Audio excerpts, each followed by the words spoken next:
Avez-vous déjà pris le train et avoir oublié de prendre de quoi à manger? Ça m'est arrivé au Japon. Et c'est là que je suis entrée dans l'univers des ekiben.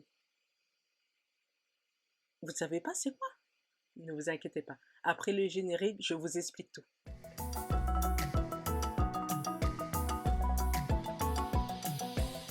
Bonjour, je suis Aurore. Bienvenue sur Nippon, le meilleur endroit pour faire de votre rêve de voyage au Japon une réalité.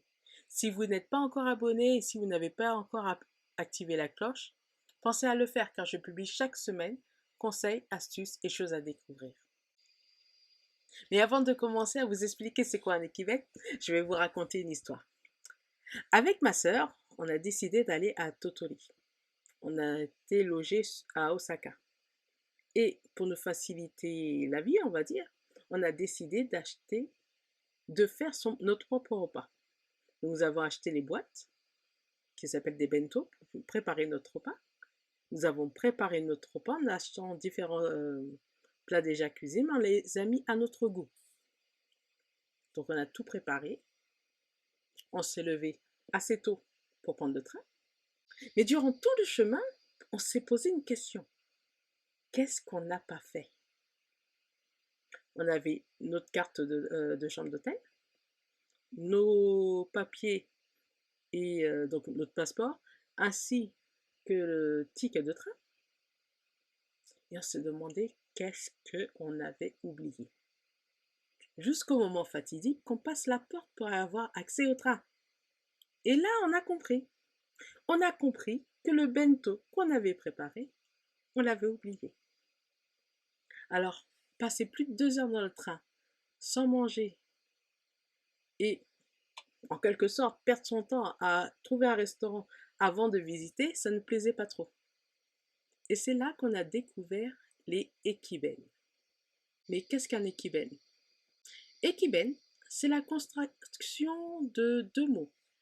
Eki, qui veut dire gare, et bento, qui sont les plateaux repas japonais.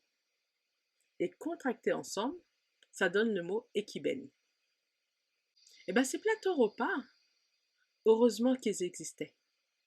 Et ça fait longtemps qu'ils existent, depuis le début de l'ère ferroviaire. Depuis que les chemins de fer ont pu amener les Japonais à leur lieu de travail ou à différents rendez-vous, les ekiben ont été conçus.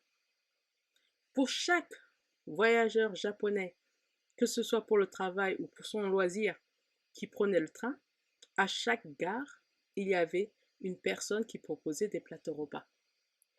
Et c'est devenu tellement courant qu'ils en ont fait des magasins.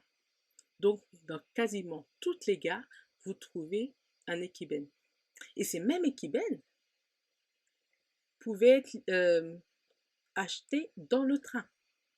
Dans certains trains au Japon, vous pouvez acheter des ekiben. Mais, notez bien que les ekiben n'étaient pas à l'origine pour tout le monde. C'était pour les Japonais qui prenaient le train. Mais heureusement, maintenant, c'est possible aussi pour nous, étrangers au Japon. Alors, qu'est-ce que nous avons fait? Ben, on a décidé d'acheter un ekiben. Et c'est là que, en fait, on voit qu'on a le choix. On a le choix pour la nourriture. On peut l'avoir froid, comme on peut l'avoir chaud. Avec des boîtes chauffantes qui chauffent réellement. Pas que le plat. La nourriture à l'intérieur aussi. Et comme maintenant il y a beaucoup de touristes au Japon, les boîtes ont été faites aussi pour satisfaire les touristes. Donc vous avez différentes boîtes. Vous avez des boîtes qui sortent des pots, que vous pouvez manger l'intérieur et garder le pot. Vous avez des bento normaux. Vous pouvez jeter tout dans la même poubelle, pas besoin de vous casser la tête pour recycler. Et vous avez aussi des bento souvenirs, que ce soit en forme de train ou de Hello Kitty version samouraï ou d'autres choses, comme une tête de bœuf. Mais vous avez le choix. Et pour nous qui avons oublié de récupérer notre bento que nous avons fait, nous avons acheté un ekiben. Et vous savez l'avantage de ces boîtes, de ces plateaux repas? C'est que les couverts sont à l'intérieur. Donc, si c'est un plat qui a besoin de baguettes, vous avez des baguettes.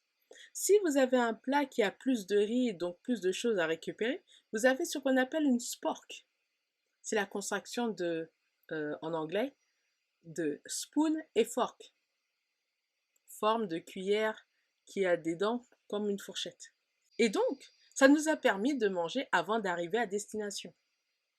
Donc, ça nous a grandement avantagé et on a pu profiter de la journée. Mais ce qu'on ne savait pas à cette époque, c'est qu'il y a un concours pour le meilleur équiben. Ce qui fait qu'il y a des voyageurs comme vous et moi qui votent pour élire l'équiben number one. Donc vous avez la possibilité de manger le meilleur bento. Mais depuis que les touristes sont venus au Japon, il y a une chose que j'apprécie et que je me permets de faire à chaque fois que j'utilise le train au Japon. C'est d'acheter un équiben. Pourquoi? Pour améliorer l'expérience touristique. Je vais vous expliquer. Parce que de plus en plus de touristes achetaient des équiben, maintenant vous avez la possibilité d'acheter un équiben qui contient la gastronomie locale. Ce qui veut dire que quand vous voyagez, non seulement vous verrez la région, mais vous pourrez vous permettre de manger local. Ce qui fait une découverte. Ce que je vous encourage à faire aussi lors de vos voyages. Achetez au moins un équiben. Bien sûr, vous faites attention à vos allergies et à vos envies de nourriture. Mais achetez au moins un équiben pour pouvoir profiter.